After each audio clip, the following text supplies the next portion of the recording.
podang kuning sak bawane Mbak Eka. Nggih. Senadyan wujud lengung paksi.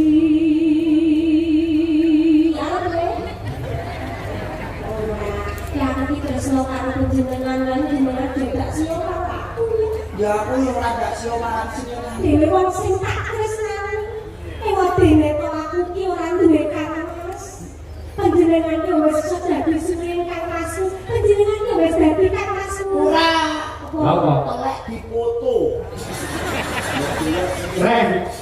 Kowe ngerti telek sapi jenenge apa? Lah tretong to Mas. Telek pitik? Alah ya telek lerencong. Telek wedhus? Paling penting Mas, apa nggonku iwan punem atau di korban blas. Kayak kowe jodohmu angel lah pikiranmu telek kok kowe.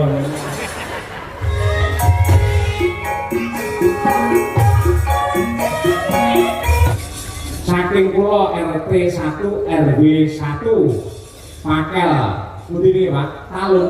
Pakai talun. Talun wates Kerajaan Kidul dhewe matur nuwun. Terus kagem Mbak Winong, wedok itu. Mbak Winong yang manis dan imut, saya minta gening tambal ban. Saking kula Pak Suwari Semanding jenangan. Ponorogo. Sugeng dalu Mas saya kula nyuwun gending hubung asmara dibawani Joko Melarat.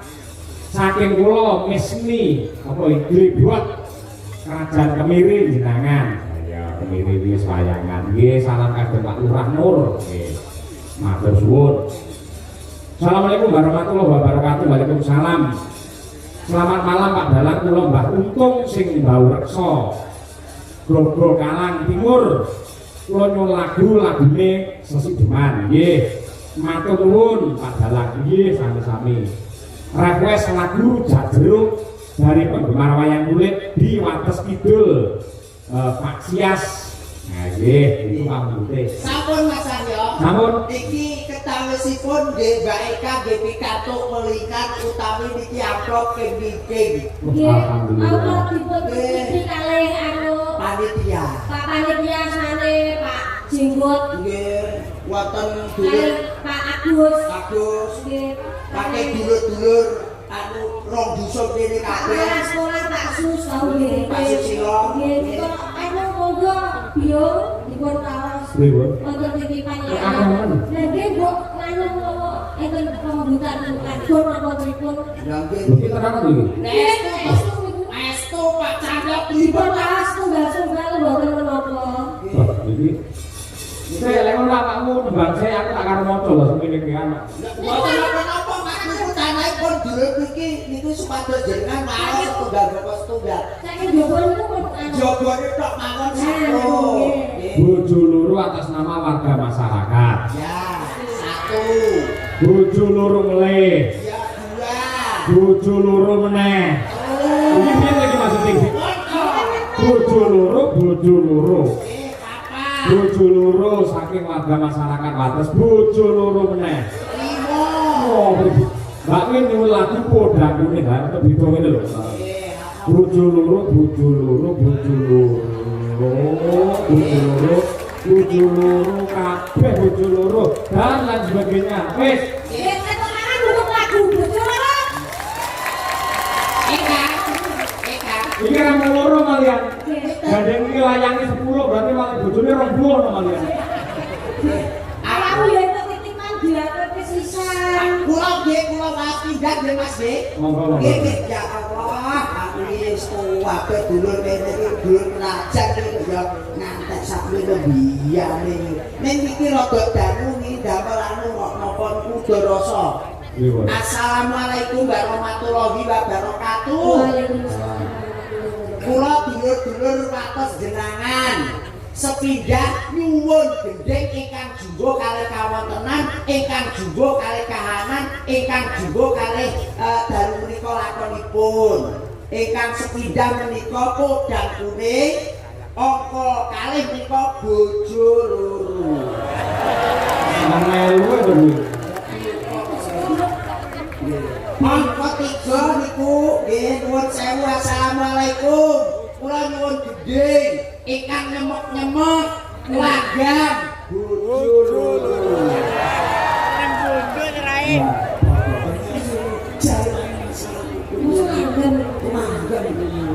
Assalamualaikum warahmatullahi wabarakatuh.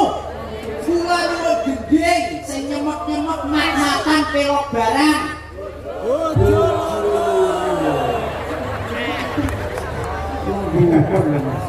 Nggih. Asih, Wonten jauh. asih kebetulan. Nggih, tesih. Lah niki enten Beda iki Mas, beda. beda. Niku assalamualaikum. Kula nyuwun gedhe pelok 6 kali pelok barang kali slendro manyura. Beda iki beda. Niki lagonipun pamer bojo. Bojone melu. Iki apa kok kabeh bojone? Ingkang angka 5 Mas Cahyo. Nggih. Niki nggih sami mawon nyuwun lagon pamer bojo. Sing terakhir Mas Cahyo. Nggih. Nyuwun lagon melih pamer Mas aku kok ya kabeh sakmeten pun niki kula setorne teng jenengan. Nggih, dipun pinangkan setunggal boten tunggal. Nggih. Awak tenan nggih kater yo. Nggih, nggih. Tapi baik kan kan dipun aturaken lan rumiyin kok kuning rumiyin. Nggih, nggih. Iki wong loro yo. Iya wong loro Nek sih. aja anu, Apa? aja body shaming ning aku. Ya ora ya aku tak cocokne karo kahanan to Kak. Yo ora to, yo kudune dialog kok piye Ya ngono. yo aku tak cocokne karo kahanan iki. Kaya kahanan Madangkara beniki. Nggih. Muga digungani kali dulur wates jenengan Mas Cahyo. Amin. Ngagungipun menika mawi coklat. Iki coklat. Apa ya? Tegese dulur wates jenengan iki kali Madangkara menika cocok dan melekat. Nggih. Nek Pak Yoyo kok ngadume biru. Biru niku dulur-dulur wates jenengan muga-muga bisa rukun. Dan nek mbak presiden yang cantik Mbak Minong, Mbak Birgita, Mbak Dian, Bu Sukesi Rahayu, Warnane dongker. Mbak Gisel. Ayo, warnane dongker. Warnane dongker. Wong e kudu dong ora kena nyengker. Nyeker ya. Nyengker ke tugune ndelikne. Oh, dadine tiyang ku kudune los. Lah, nyok kono, nyok kene, nyok kono, nyok kene ngoten. Nah aku ijo nom. Ijo nom tegese iki panakat pakanan wedhus dombo. Nanti sing mangan kowe kok. Yo ora to iki kan yo jenenge ijo. Ora ngerti kowe yo aku ijo nom. Ijo bakar. Ngerti aku. Apa? Ana dhewe yo kuwi, ancam ijo nom ana kowe kuwi. Kak, sepemu ini jalukmu biru dongkel kadung lawas enake goriki lho. Ya, kok jaluk aku ya. Pak Munaji, Pak Munaji, alhamdulillah. Wilujeng tengah Pak Munaji. Alhamdulillah wonten panjenenganipun beliau Bapak Camat, Bapak Dewan, para kadang sutresna sedulur wates jenengan Mbak Eka. Lurah-lurah sak kecamatan jenengan sedaya rawuh wonten lapangan wates jenengan. Nggih. Luar biasa. Monggo dipun aturaken. Kuda kuning sak bawane Mbak Eka. Senadyan wujud memong paksi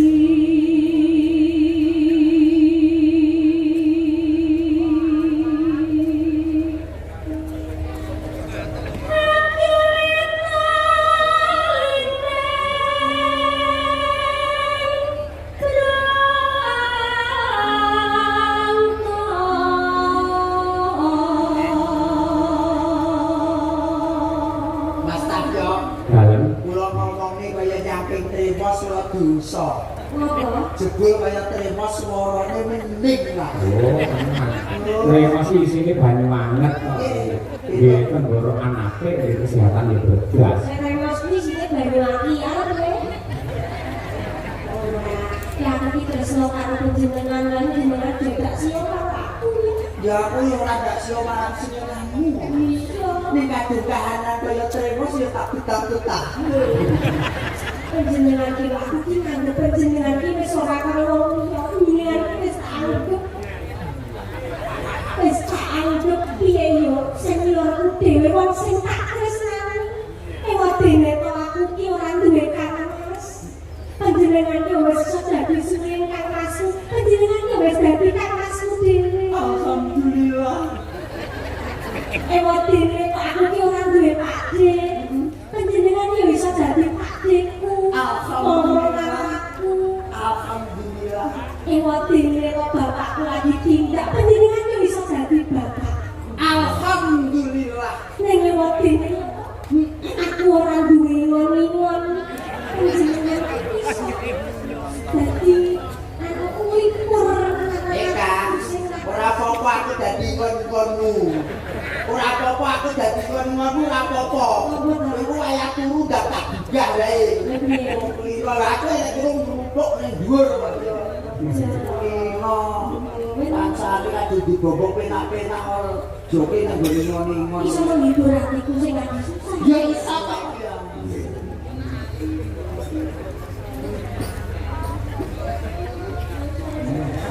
Bisa ya. Kasih kita gantek karo aku. Nggih ya. Mau bujusan yo padane awake dhewe ngono. Nyanyi ya lali. Aku pengen ngomong-ngomong. Lali kan dene musa kok. Amane katok lali yo dadi musa. Dadi apa? Dadi yo kirek ngono. Tapi rek yo lali kok. Ene jane yo kirek nek. Apa?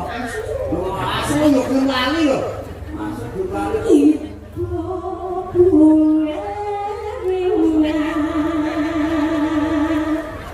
Oh, wis kuwi durung. Lagi. Durung. Alus Bulan jenku amane alus manis. Eka, aku kadung joplok kendhek engko lek ngendhok piye? Aja kok Apa? kadang kamu kleses. Iki wis digale cacah ngono. Wis dijit ratu-ratu kuwi wae. Alus. Alus manis nasa.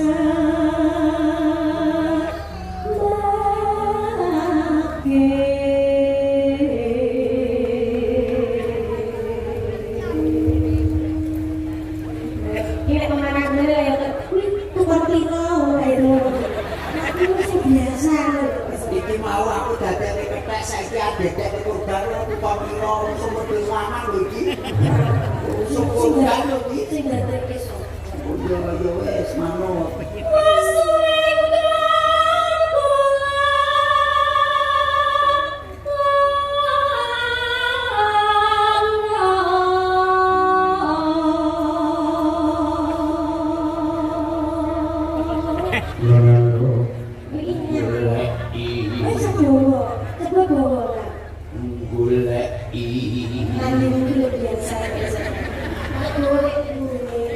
Melok bawa pisan lo cakepku mbok-mbok.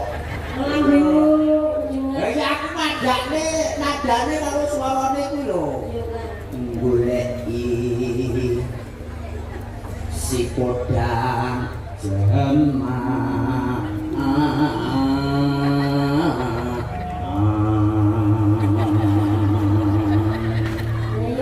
Tengok sambung kali. Lha kok iso lho?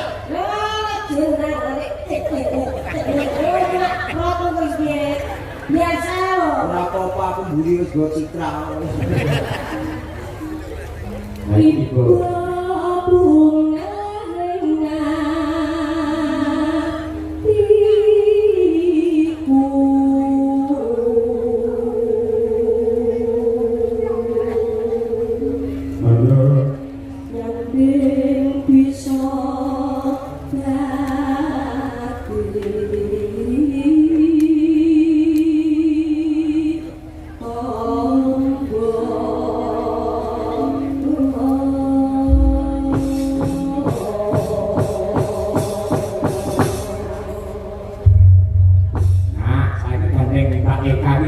uget-uget. Aku ngerti disebut uget-uget pancen joget. Iki pancen ya unik kaya uget-uget. Wah, kaya apa pamerno uget-uget ngene kene, kuwi bar memang langsung ae mulih ning jumlah.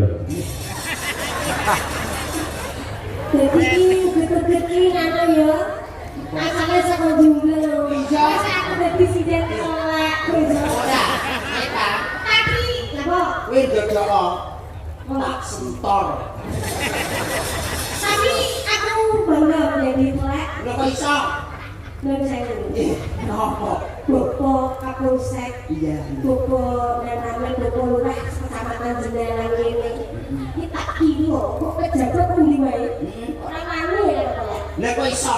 Tenan kuwi telek kuwi senjata sing paling ampuh. Lha kok iso?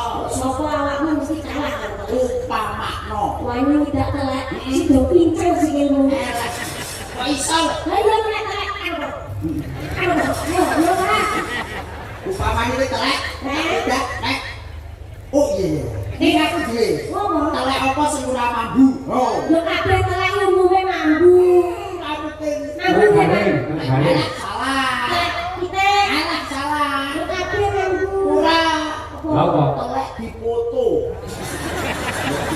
Reng, kowe ngerti telek sapi jenenge apa? Lah tretong to, Mas. Telek pitik, Alah ya telek ya rencong. telek adus. Paling penting Mas, apa nggo iwan punem atau di korban blas. Kayak kowe jodohmu angel lah pikiranmu telek kok kowe. Awakmu nek cara garang kan Mas? Sego goreng karo maksudnya ini iwak pitik digoreng. Karo iwak pitik mentah. Seneng. Oh, kita sego goreng to, Mak. Iwak pitik mentah itu lho. Seneng. Ya yo emoh. Awak telek. Digoreng. Ya goblok. Orang telek digoreng senengan. Pokoke iki calon iki sak rombongan. Iki iso. Wah, kan dhewe iki lho. Jajak ini oke. Iwak pitik mentah kan? Ya emoh. Goblok. Awak telek. Haram, haram. Telek. Ya Telek awak digoreng. Yuk gelap. Lah, lah. Lah. Kan ya. Ayo. Reng, Dalam masalah. sampean ayam goreng doyan. Lah, nggih, niku remenan kula tak ayam. Lek ayam entah, Empon. bumba lek digoreng. Walah, seneng. Panganane telek karo bumba. Tunggal barang jadi kok. Oke, Kondang sama kasitan lho, Ora apa-apa aku mangan tunggal karo telek ora apa-apa. Panganan ku yo kuwi kok ya.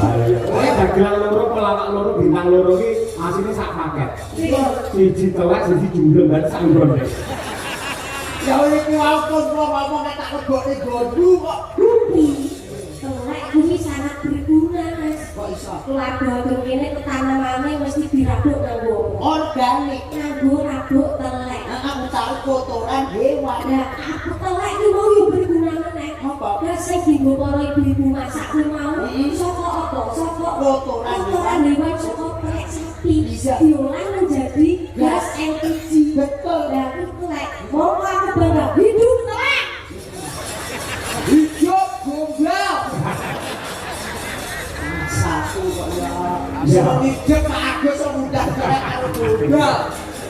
Nggih. Monggo diaturaken sedang ini, Mak Eka. Enak-enak ngene Pak Yoyo. Tapi ayo kok rombongan to. Betul aku bawa gombal kok aku diri kan wis bar. Nggih. Monggo diaturaken kodang kuning gandas. Yuk.